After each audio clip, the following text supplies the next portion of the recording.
Hi, everyone. Welcome to Kiki and Kibbitz. It's Mary, and I'm here today with my Prison Brides recap. Season 1, Episode 5, Collateral Damage. And I have to tell you guys, I am really, really into the show. It is a refreshing change of pace. It's two of my favorite shows combined in one, 90 Day Fiancé and Love After Lockup. It doesn't feel as scripted as 90 Day and Love After Lockup feels, but I'm feeling it. It's only the first season. We're on episode 5, and let's hop right into it. So last week we left off with Olivia and her quest to get KJ's birth certificate. Okay, she needs KJ's birth certificate to get married, and KJ's adoptive parents have not been cooperative, okay? They're not supportive at all. They won't, at least his mom won't pick up calls, won't return texts. And Olivia, doesn't know if she has the birth certificate or if she could give her the proper information so Olivia could order another one. But whatever the case may be, there has been no communication from KJ's side of the family, which is really frustrating for both KJ and Olivia. But thank goodness that Olivia has her bestie, Emma. Yes, that Emma. And Emma and Olivia and Gabriella have a support group, which I think is fantastic. The Michigan Prison Wives, they have like a Facebook group and they could go on there and get support. And I think it's fantastic that these three ladies have bonded together and formed their own support group within themselves. And her bestie, Emma, is there with her to help guide her through this birth certificate crisis. And Olivia is really grateful for Emma because she's already a couple of steps ahead of her. Like Emma's married, she understands, what you need to get married within the prison system and all that stuff. So Olivia really looks up to Emma, and Emma's a good friend, which I think is fantastic. So they're out to lunch, and Emma and Olivia are talking about this whole birth certificate situation. And Emma asks her friend a really good question. Do you think the reason why KJ's mom is being, so standoffish and not cooperating is because you're showing up for her son more than she has? And Olivia looks at her and says, you know something? You have a good point, but I'm not going to think about that right now. I'm on this quest to get the birth certificate, and I'm not going to stop until I get it. So she tells Emma how KJ's friend Tariq stood her up, and she decides, I'm going to make one last ditch effort. I'm going to text KJ's mom, and let's see what happens. Emma, her heart goes out to Olivia because she says that she couldn't imagine how it would be without having the support of her in-laws. She's so grateful to have Curtis's mom and her support. So she really feels compassion for her friend because she's like, I can't imagine doing all this without having any family support. Like, it's insane to her. So, guess what? KJ's stepmom decided to answer her text, met up with Olivia, and she got the birth certificate.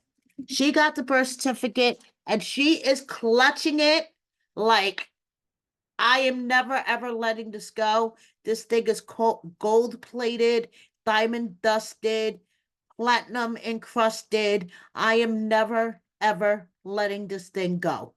Okay. She doesn't want to hear any talk about birth certificates ever again. Okay. She is over the moon happy. So now, this was a good trip. This was a good trip to the US. And her and her officiant are talking about the wedding. Guess who the officiant is? Emma.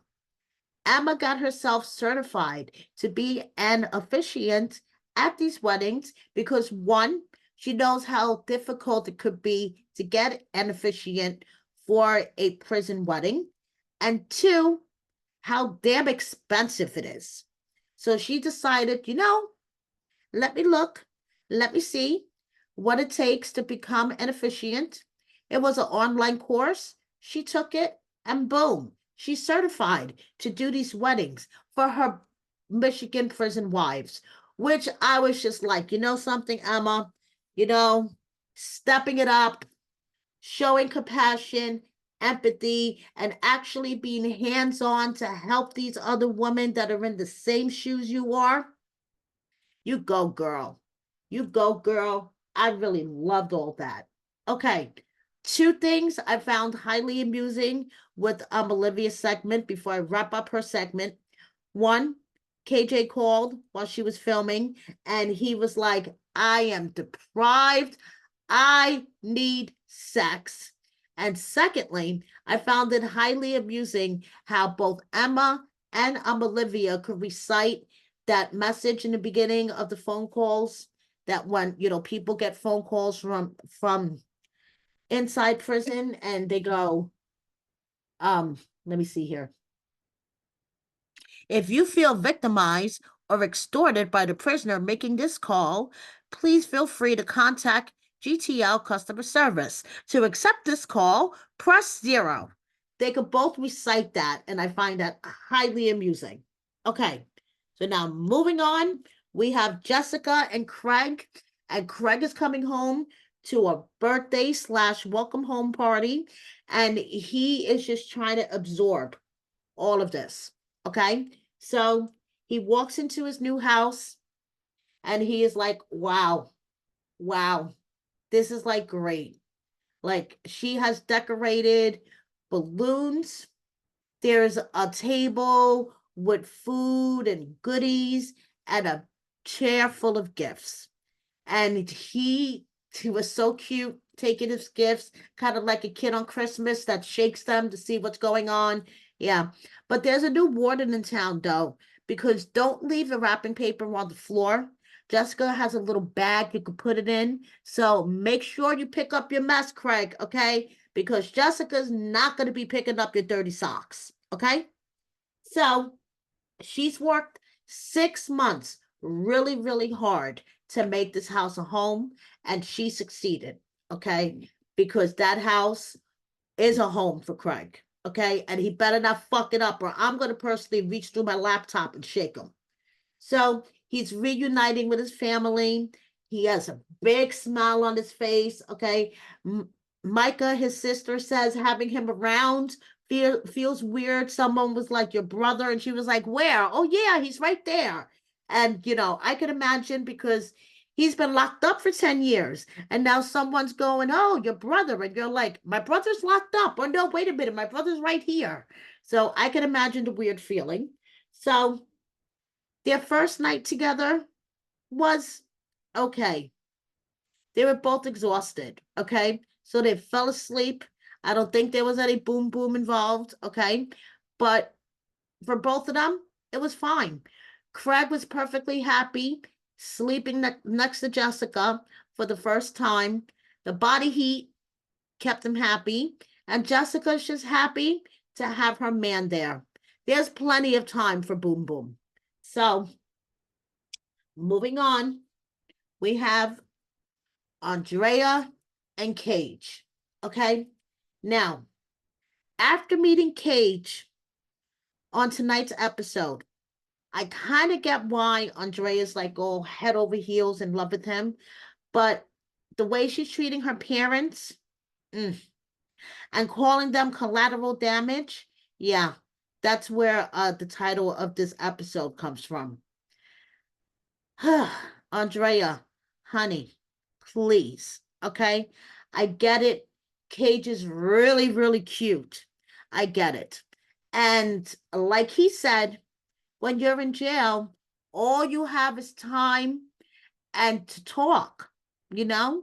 And I'm sure you guys have had really deep, meaningful conversations, and you really love him a lot.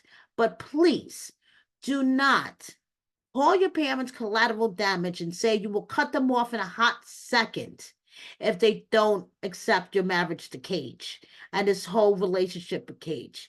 Don't say that. Don't do that. Okay? So, anyway, the prison's been on lockdown. She's had no communication with Cage. It's been really, really hard. Okay?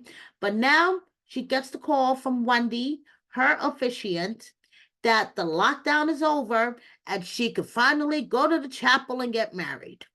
So she's all happy and she's like, yay, I'm going to hop on the next flight and we're going to get married. Cage calls. She tells Cage the great news. Oh my goodness, we're going to get married. And like I said, I get it. Cage had a little segment where he talked about how much he loved Andrea and, you know, future plans with her. And looking at him, I'm like, wow, he's a cutie. So I could see how she's head over heels for him. But Andrea, don't do this to your family. Your father breaks down into tears just thinking about this marriage to Cage. I mean, come on. You can't call them collateral damage. That was not right. Okay? That was actually fucking bullshit and it really pissed me the fuck off. Okay? So they're gonna write their own vows. She's all happy that she's going to marry her man.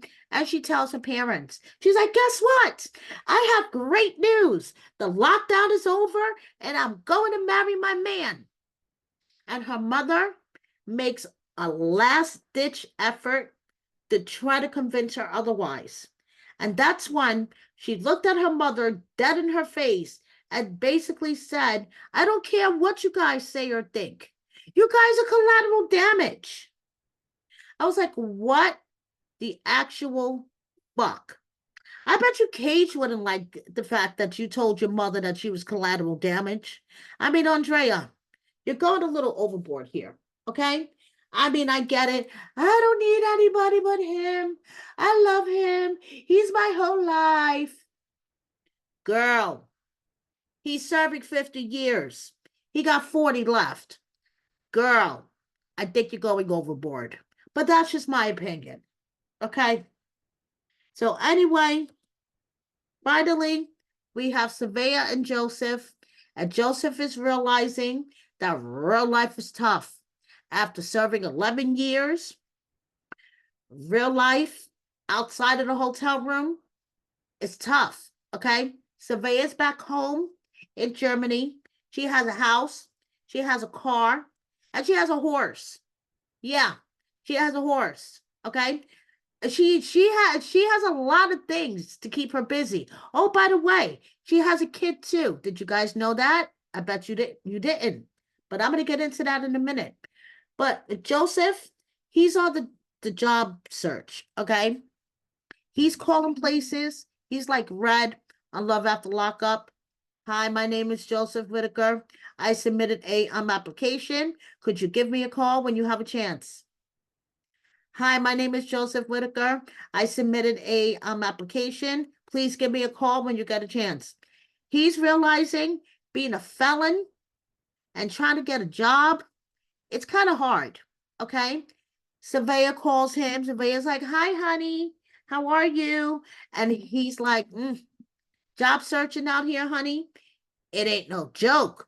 I'm calling all these places. I'm applying everywhere. But he finally got a job working in a factory, making $21 an hour. Savea's really happy. Joseph is realizing that he has to step up his game because his girl has her life set over in Germany. Meanwhile, he doesn't have jack shit. Okay?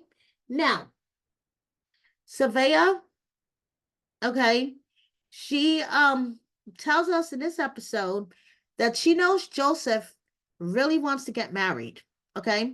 But she has told him this 1,000 times. She doesn't. She was married for a long time to the father of her daughter. And Joseph is her first boyfriend since her divorce, okay? Now, her daughter knows that mommy talks to a guy on the phone that lives far away. She's seen a picture of him, and that's about it. So I was like, whoa, this is new information. So I'm thinking that unless Joseph really, really gets his shit together, has a top-notch job, because Savea said herself that her type is rich businessmen. Then what are you doing with Joseph, girl? Asking for a friend. What were you doing on a inmate pen pal site if your type is rich businessmen? Asking for a friend. But anyway, Joseph is realizing that he has to step his shit up, because Savea, she has her whole life in Germany, including her child. So she's not fucking going anywhere. Okay? So he took this job. It's a night job, but he'll do whatever he can take. So, like I said, guys, last week, I have a feeling this is the beginning of the end for these two. But let's see. So now let's jump into some brief Prison Broadcast updates. Savea finally made her Instagram, well, I don't want to say public, but let's say she accepted my follow request finally. Okay, so check out her riding boots. And we have Emma and Andrea both showing off their love for love season. And Gabriella, who was on last week's episode, but not on this week. I guess unfortunately she's dealing with the trolls and the mean people on the interwebs. So she just wants to let everybody know I am not ugly, honey. And Jamal has a message, okay, for people on Facebook and IG. So there you go. Thank you so much for watching me, guys. Please subscribe if you don't already. Hit that like button and share my video with a friend or 10. And I would ask you to please consider joining my membership. Only $6 a month. I think it's a pretty good deal for some fucking great content. There is a join button on my banner and a link in my description box. Thank you so much, and see you next time. Bye, everybody.